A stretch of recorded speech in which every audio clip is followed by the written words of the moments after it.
শুধু বাংলাদেশ না, সারা বিশ্ব চিন্তিত, সারা বিশ্ব বিস্মিত এবং সারা বিশ্ব আতঙ্কগ্রস্ত। কারণ যেভাবে আইন কাঠামো করা হচ্ছে এটা আসলে কোনো নিয়ম নীতি তোয়াক্কা করছে না। যখন যেটা মনে হচ্ছে সেভাবে মার্কিন যুক্তরাষ্ট্র তার বাণিজ্য নীতি পরিচালনা করছে।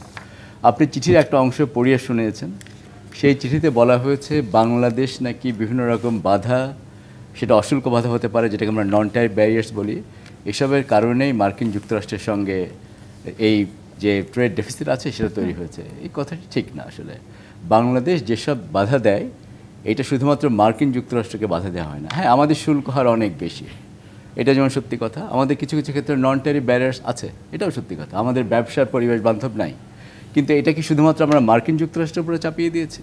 এই কথা ঠিক না।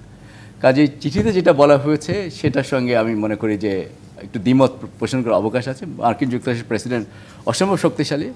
মার্কিন প্রেসিডেন্ট এখন যিনি প্রেসিডেন্ট ট্রাম্প, উনি আসলে সিস্টেমের মধ্যেও খুবই শক্তিশালী হয়েছেন দ্বিতীয় মেয়াদে ক্ষমতা আসার পরে।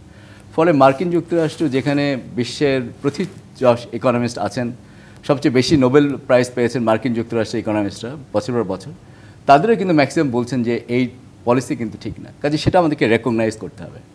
আরেকটি জিনিস একটু আগে বলেছি আমি আপনাকে, যে সারা বিশ্ব আতঙ্কিত। কারণ আমরা যেসব ট্রেড নেগোসিয়েশনের কথা জানি, যেভাবে বাণিজ্য আলোচনা হয়, যেভাবে বাণিজ্য আলোচনার মাধ্যমে দেশগুলা তাদের বিরোধগুলা মেটায়, সেই পরিস্থিতি সম্পূর্ণ বদলে গিয়েছে। গত 30 বছরের অধিক সময় ধরে ডাব্লিউটিওর যেসব আইন শৃঙ্খলা আছে সেগুলোর মধ্যে থেকে কিন্তু ট্রেড নেগোসিয়েশন হয়।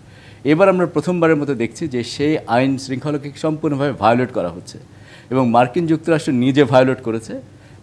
এখন অন্য দেশগুলোর সঙ্গে তারা বায়োলেটারাল নেগোসিয়েশন করে সেই সব দেশগুলোকে ফোর্স করছে যে তারাও যেন সেই নেগোসিয়েশন মাধ্যমে ওই রুলসগুলোকে ভায়োলেট করে।